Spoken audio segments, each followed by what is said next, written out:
Good morning. I'm giving out a guy who's the head of my life to the late Bishop and Mother Rosa Goins and all that honors due. Today we'll be coming from Job, the second chapter. That's Job, second chapter, starting at the first verse.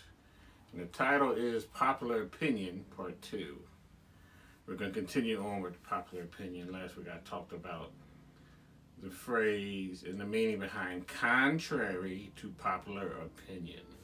And we're going to continue on with that with Job chapter 2. But first we have a selection by Sister Karen White, and then we shall be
yonder.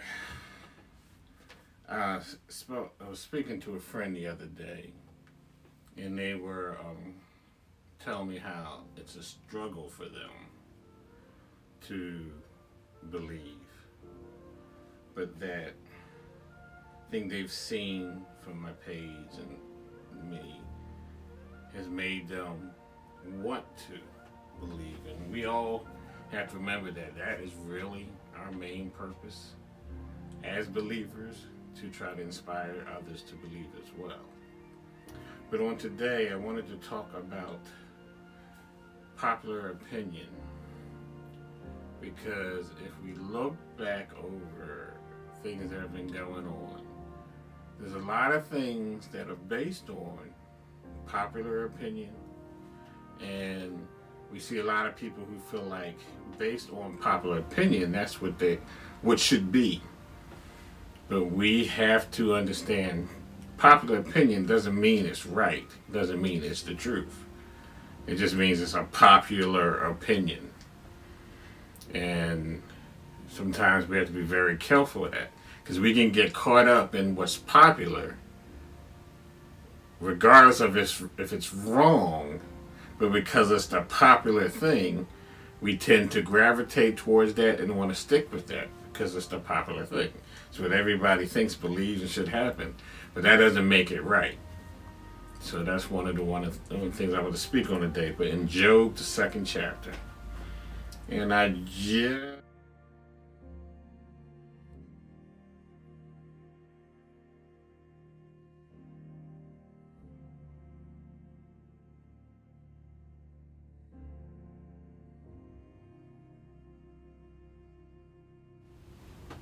I just realized when I switched over, I lost audio on me. But it was only, hopefully, just for a second. But I was just saying, when I switched over, I looked up at the screen. I said, "Ooh, the screen's behind the camera." And I have control over it here on my iPad Pro, but it's just a little smaller. But then I do have a monitor below, so hopefully I can see. But Job, 2nd chapter.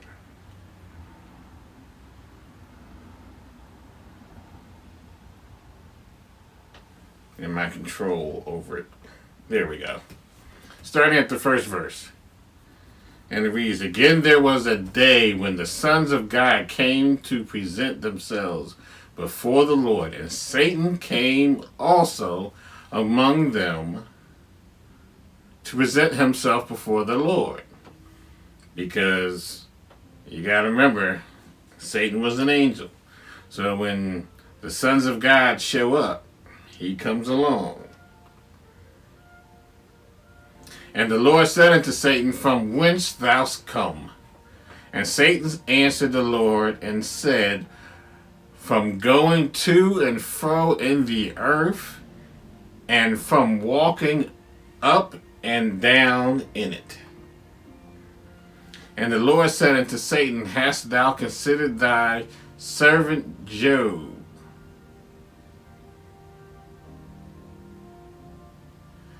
That there is none like him in the earth, a perfect and upright man, on that feareth God, and escheweth evil.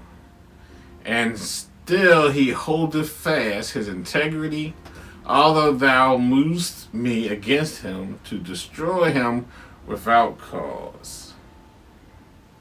And Satan answered the Lord and said, Skin for skin, yea, all that a man hath will he give for his life.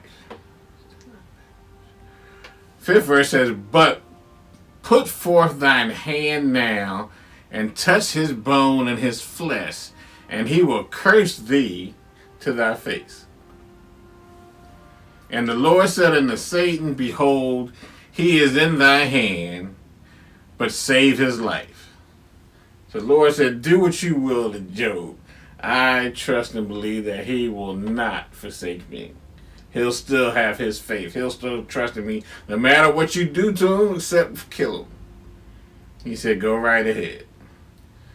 So Satan went forth from the presence of the Lord and smote Job with sore boils from the sole of his feet unto his crown. And he took him a potsherd to scrape himself with. And he sat down among the ashes. Then said his wife unto him, Dost thou still retain thine integrity? Curse God and die.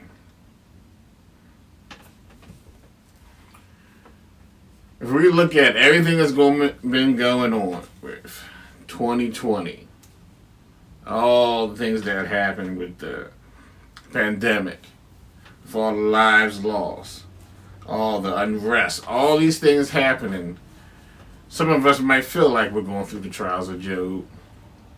I remember when I was younger, and I was really enthusiastic about being in ministry. I used to pray to God every single day, Lord, give me the patience of Job. Give me the patience of Job to be able to get through anything. Little did I know, in order to have the patience of Job, I would have to go through the trials of Job. Well, after trial after trial after trial, I started to say, oh Lord, never mind. Forget what I said.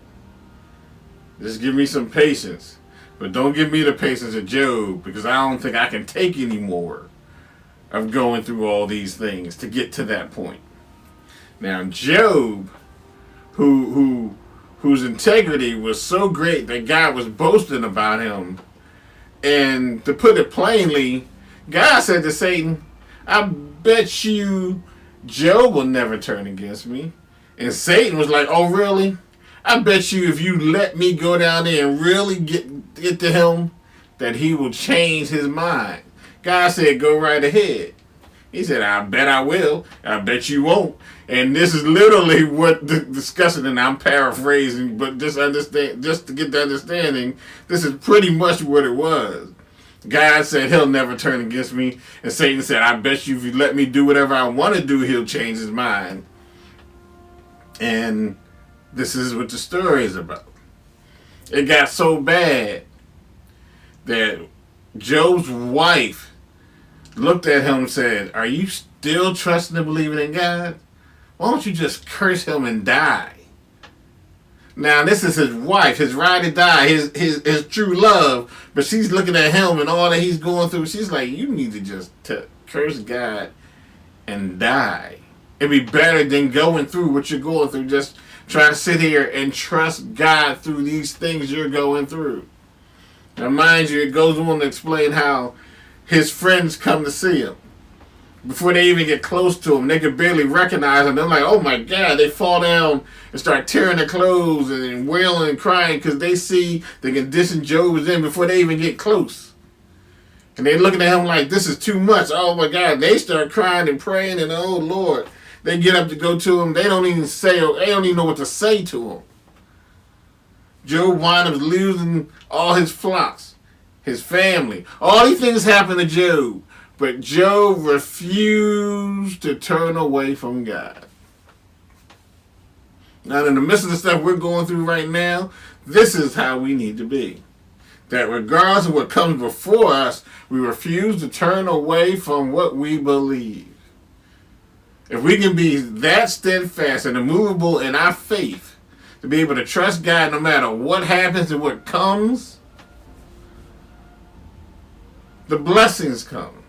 Because Job wound up with more than he had and lost because he refused to turn away. His integrity and his trust and belief in God was so strong, and he refused to let that wane because of what was in front of him. And I know sometimes things get rough. You start doubting, questioning what's going on. Why is this? Why is all this happening? But if you can continue to believe regardless of what's happening in front of you, God will bless you in a way that you've never seen. He blessed him way above what he already had and lost because he refused to turn away from his trust and belief in God. And that's where we need to be. And that's why I'm saying, despite popular demand, because his wife was like, you need to just go ahead and die. His friends who were distraught and everything, they were thinking the same thing. And wondering, and they went around wondering, what did he do? Why did God turn away from him? And understand that part right there. Now, I know a lot of folks, I know a lot of church folks, don't want folks to know what they're going through, because the immediate thing is, ooh, what did they do? Why is God punishing them? Now, keep in mind, Job did nothing wrong. Absolutely nothing wrong. But have so much trust and faith in God that God wanted to prove to Satan that he'll never turn away. So everything he went through, but it was because of his faith. It was because of his faith, because of his belief, because of his integrity and his walk that he went through the things he went through. So we need to keep that in mind and keep that in perspective when we look at the things going on around us. Sometimes I have these moments where I get up, I think I'm strong enough to go do this, that, and the other, and then I find out I can't do those things. And then I'm like, oh, trying not to get frustrated, trying not to get down on myself because I'm not where I used to be physically. I'm slowly but surely working my way back, but sometimes it's not as fast as I want it to be. I'm not at the place I want to be physically. I want to be where I was in 2019, February 1st, when I turned 50, and for my party, we worked out. Because that's how good I felt and how I was so happy and wanted to promote health, good health for everybody. But then by the end of that same month is when I got the cancer diagnosis. I had those moments where I'm like, this isn't where I want to be. I want to be back working. I want to be back working out. I want to be back training. I want to be back doing everything I was doing before. I'm not there yet. And there's those moments where that frustrates me. But I'm not allowing it to stop me and turn away from where I am and give up and say, well, maybe I'm not doing the right things. I went to my therapist. I sat and talked to my therapist. I said, this is what I did this week. And this is how my body failed me doing those tasks. And she was like, well, understand, it's not just you recovering from the surgery. She said, you got something else going on too that's probably been going on since the surgery or as a result of the surgery that's put me in a worse place than I would expect to be. So she was like, you have a double whammy. Basically, I tried to do some physical activities and apparently I have a disc that was starting to slip. And I'm having back spasms. And I don't understand what's going on. So instead of just stopping, I said, well, I'm going to try to get through this. And I kept going. And I kept trying to get it done because I'm thinking by now, I should be further along than I am. Because that was the original prognosis that I should be back working and so on and so forth. I'm not there yet. So I'm fighting through to try to get the thing done. And it was so frustrating because my body was saying, nope, you're not there yet. So she presented to me what the issue was, started working on that other issues. She's like, so we got to work on that too. But it's all right because we can do both. So the frustration I had when I walked into the therapist's office and when she started working on the other issue too, by the time I walked out, I was in a better place than I've been in a while. Because I've actually been having the back spasm and issues for over the past year, since the surgery. I didn't actually equate the two, because I had a prostatectomy, so they removed my prostate. I didn't think that surgery would affect my back. But in some ways it did, and that's what been hampering my recovery. So you can't always just allow the things that come before you and slow you down to discourage you. You just got to figure out what it is and move forward from there. Because by the time I got home from therapy, I felt so much better than I felt in a long time. Now, mind you, I walked in there in more pain, frustrated. It was like, oh, I might have to go. There's another route I might have to take with getting some other surgeries to try to correct things. But I walked out of therapy in a better condition than I've been in for the past year. Just by figuring out, by going through what I went through to realize that I had to say something to my therapist about the back pain.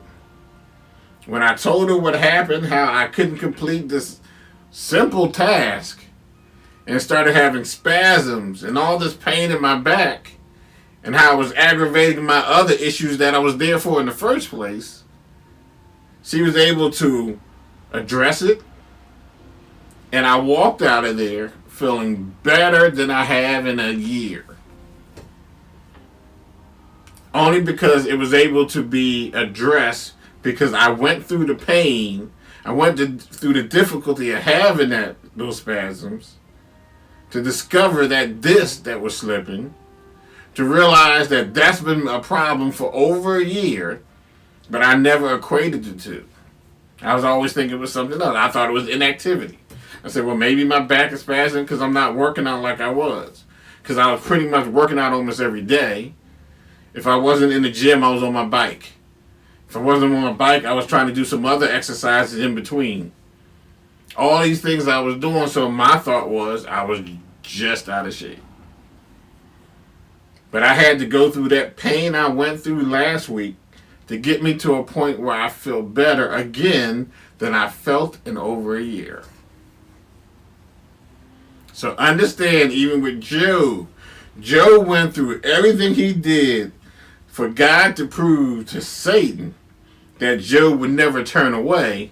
Job was rewarded with more than he had before. We go through changes, we go through difficulties, we go through these things, and we feel frustrated, we feel angry, we feel like it's just us. Nobody else is going through these things. Why do I have to go through this? Why? Not realizing that at the end of what we're going through at that point, it's going to put us in a better place tomorrow. Because please understand, I had no idea when I walked into Fox Chase Cancer Center to the physical therapy department in there and telling my therapist what I was going through at that moment after the week I had, that I will walk out of there feeling that much better. It didn't even cross my mind that the issue could be addressed in that one session. Now, the issue isn't totally gone, but she gave me stuff to work on. When I go back next week, we'll work on it some more. But the fact that I had to go through what I went through this week in order to discover the issue that needed to be addressed. See, for some of us, there are things in our lives that we need to address that we never focus on. And in order for us to focus on it, God will cause and allow things to happen to us that brings it to the forefront. We might think it's not a big issue. We might think it's just a little spot, a little blemish, and it's okay because you're still doing the work, you're still doing the things you're supposed to do, but that small little thing isn't that bad. Or we think the cause is something else. Because in my case, I didn't think it had anything to do with what's happening to me already. Little did I know, after over a year suffering with that pain and those spasms and all those things that were happening to me, the moment it was addressed, things got so much better. In our lives, there are things like that we need to just address it so that we can get to the next place, to the next level. That we can start to be healed on the things that we were already focused on, but that little thing that we thought was so insignificant was literally causing more of the issues that we were already focused on. And it's just the most amazing thing to me. And just to stick with that, it was like I thought it was the mattress I was sleeping on. I thought it was the inactivity. I thought it might have been because of, right now I'm 5 pounds above my normal weight. But a couple of months ago, I was 10 pounds above, and I was upset because for the last year and some months, I was able to maintain my same weight. Then out the blue, I gained 10 pounds. And I was so upset. I've been at 250 since I turned 50 in February 2019. And then out the blue, even though all the past year, 2020, with the whole pandemic and everything going on, still at 250.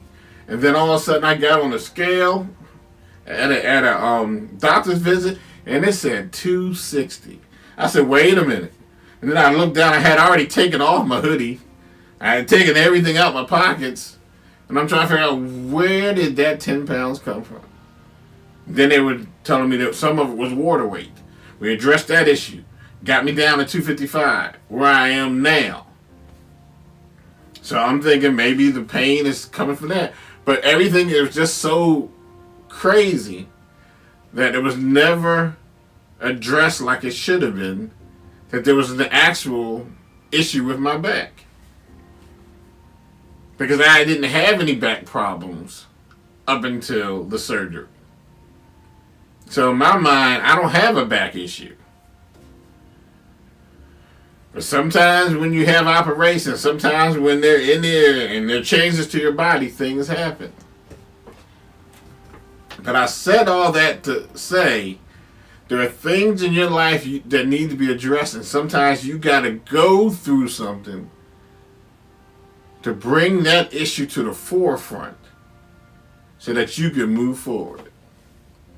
So you can be better than you were. I said, and it's just amazing me because it was a rough week. And I was very frustrated. I wasn't discouraged to the point where like, oh, this isn't going to work. But I was very frustrated because I'm like, I should be past where I am. It's not like I'm not doing the work. It's not like I'm not trying to get back to where I was. It's not like I'm not trying to follow the instructions of what needs to be done for me to be better, to get back to my old self. So if I'm doing those things, why is this taking so long? And then for this week, and the frustration I had this week to come, but lo and behold, if it wasn't for that, I'd still be in the same place. If it had just stayed where it was, I'd have been just trying to get through the spasms when I get the spasms. I would have been doing the same stretching I was doing whenever it happened. I would have still been focused on trying to drop that last 5 pounds, thinking that's going to make a difference in how my back feels. But it took the extremes of this past week with the pain and all the things I went through to discover another issue that needed to be addressed. And the moment it was addressed. Now, understand it might not always be that quick. Because in that therapy session, she had me doing things and I'm thinking, this isn't going to work, or this isn't going to help the issue I'm going through. But lo and behold, an hour later, I walked out of there feeling better. And by the time I got to the car, got in it, drove home, I walked in the house and I'm starting to go like this. And I'm like, oh. Hour after that, I was like, I cannot believe I feel this good compared to the last year. And I have to be mindful of the things I do so I don't re-aggravate the issue and continue the work to improve the issue. And that's the things we need to do in our lives once we find out what the issue is and address it. We don't just say, okay, that's fine, now I can go back to whatever I was doing. You got to continue to do the work. That's just like when they talk about people who are alcoholics, or narcotic abusers, once they recover, they have to continue to do the work or they'll relapse. And even sometimes when you're doing the work, you might have a moment of weakness and relapse anyway. But it's all part of the process. Now understand that just because you address the issue, now you found out what it is, don't think, oh, now that I've addressed it, I'm fine. It'll never happen again. You hope it'll never happen again. You do all the work to make sure, to try to prevent it from happening again. But whatever that issue is, you got to be mindful of it. If you have a sex addiction, you got to be careful once you get through that and address it, to not put yourself back in a situation where that might happen again. Because that'll be something you have to be careful with. If you were addicted to alcohol, you can't go hang out in the bars with your friends and just drink Coke while everybody else is drinking whatever, because this is something I'm never, ever going to understand. People who drink always feel some kind of way to people who don't. And this is something I have dealt with all my life. They'll offer you a drink. No, I don't. No, thank you. I don't drink. Why not? It's an immediate offense. Then they start going question you why. It's because of this. and listen to this. I will say that they'll say, "Oh, is it because you're a Christian?" I said, "Well, they frown upon drinking as Christians. Some Christians, there's some who don't. But I think it tastes disgusting, and don't want to drink something that tastes that nasty. People who drink will argue me down till the end of time about that statement. And I need you to understand, it is disgusting to me. Not even get to the part about the not being drunk and all those other things, and what it might do to your liver, your body, your temple, and so on and so forth. People will argue me down about that, and they will get so offended if I say I don't drink. Get your life. Please. Please. Because that one to me is the craziest thing ever. And it's almost like it's the most offensive thing ever to not be a drinker. I said it's so funny because I saw on the news they legalized marijuana use.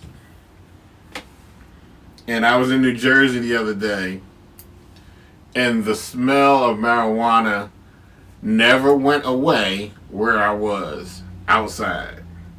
The smell just stayed there all day. And I was like, wow. I guess it's legal, can't say anything, but I've never smoked, but I know that's going to offend somebody. And the reasons don't matter, because if I say because I'm a Christian I don't smoke, that's going to be offensive to people who smoke. If I say I don't smoke because my body's my temple and I want to keep it, they're going to argue with me about the merits of it, so forth and so forth. Understand, for me and for other people, there are going to be things in folks' lives that are going to be those little things, like that slit disc, that they need to work on. That needs to come to the forefront in order for them to move where they're trying to go. Doesn't matter what it is to you, but to that person, they have to be able to move past it. Because there are people who've had the surgeries I've had and don't have the same issues I've had. Because that's one of the things I discussed with my therapist. Because he said, like, with the doctor that did my operation, she's only seen 2 other patients of his in physical therapy after the operation. Because the response is the man is so good, his patients don't usually have to go to therapy afterwards for recovery. But there are always exceptions to the rule. I didn't take offense to it because I just know that it didn't happen for me like it happened for other people. Contrary to popular opinion, there are things that I gotta work on that other people aren't. And it doesn't mean that there's something going on with me that I did wrong. It doesn't mean the surgeon did anything wrong. It just means for me and my body, this is the situation. This is the thing that gotta work on. Because mind you, when I got diagnosed, my level was still at 0 or 1. I was at the lowest point. I was positive for having the cancer, but I was at stage 0 or stage 1 at the most. When they took the cancerous tumor out, they realized it was twice the size that they thought it was, because it all didn't show up in the scan, and it was sitting behind itself and about to break through my prostate wall and move into other parts of my body. Now, get this. The doctor wanted me to wait 6 months. No, he wanted me to wait a few years for having it removed and just monitor it every 6 months. And maybe 4 to 5 years from now, remove it because of my age, because I'm young, and it's supposed to be a slow growing cancer. But the tumor was actually about to break out of my prostate and move on to other places in my body. So had I waited, I would have had more than prostate cancer. But all that was showing up was that I was in stage 1. Had I waited, it would have been a lot worse. If it didn't kill me, it would have just had me cancer in other parts of my body. It would have spread. But all they could see was the beginning stage of the cancerous tumor. But what needed to be addressed was the larger part that was sitting behind it. That's how it is in life. That's how we need to be careful and not worry about popular opinion, man. Because his assistant came in before surgery, before we decided to go with surgery, trying to tell me I was in the beginning stages of it, so we needed to wait. And then another physician assistant came in to talk to me after that.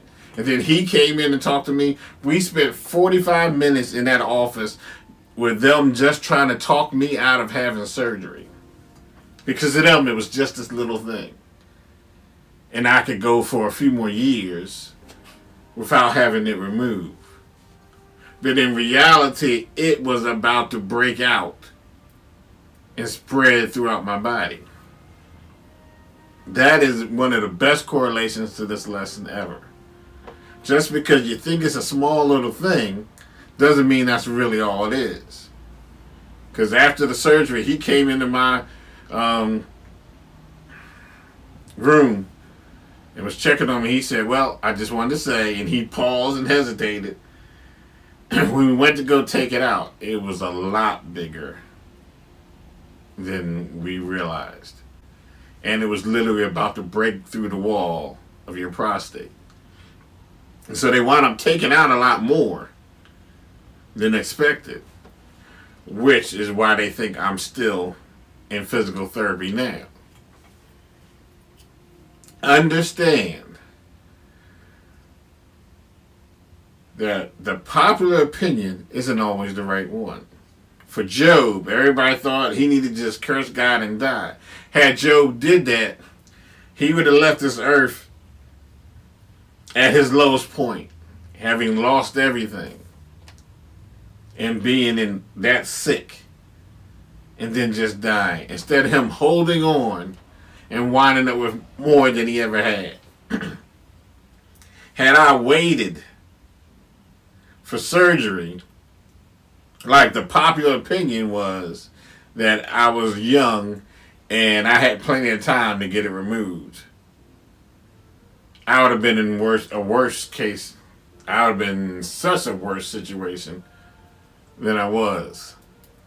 I wouldn't be just sitting here just rehabbing from just that surgery. I'd probably been in chemo and who knows what else, because that cancer would have spread out past there. I understand the popular opinion isn't always the right one.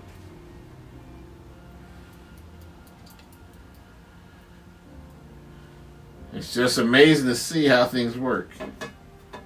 Because I feel so much better today than I did last Sunday. Last Sunday, and for probably the last month at least, I've been doing these broadcasts, not sitting in my stool here. I've been sitting in my desk chair with that support. And trust me, I've been sitting in that chair because of its support, and that's the soft cushions and it has back support, because of how I've been feeling. But today I felt like, oh, I'm going to sit up on the stool. I can sit up and support myself and everything is fine. Contrary to popular opinion, you need to seek the truth and what's really going on. So I want to leave that with you today. Be blessed. When things come up during this week, don't allow them to discourage you and take you off your path. Because whatever's going on with you, there's a reason.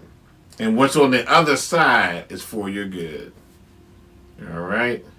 We love you, and we will see you again next.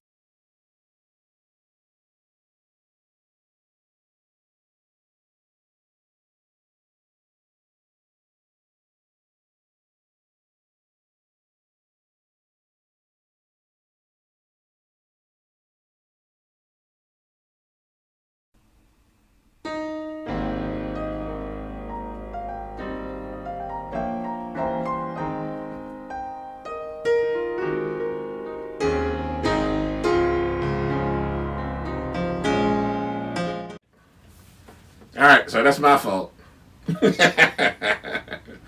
First of all, I talked long today. Let's start there. 2, I didn't queue up with the right video. And it was paused. I should have known when it was paused I was on the wrong one. So let's try that again. Be blessed. Have a good week. And we will see you again.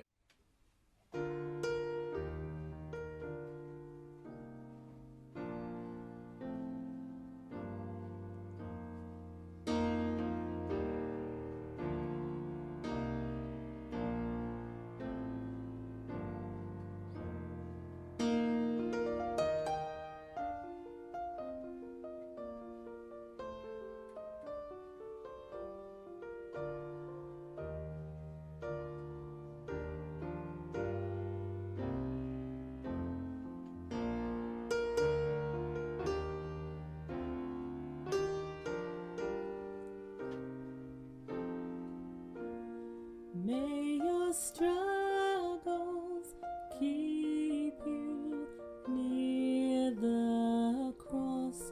May your troubles show that you need God. May your battles end the way they should. May your bad days prove that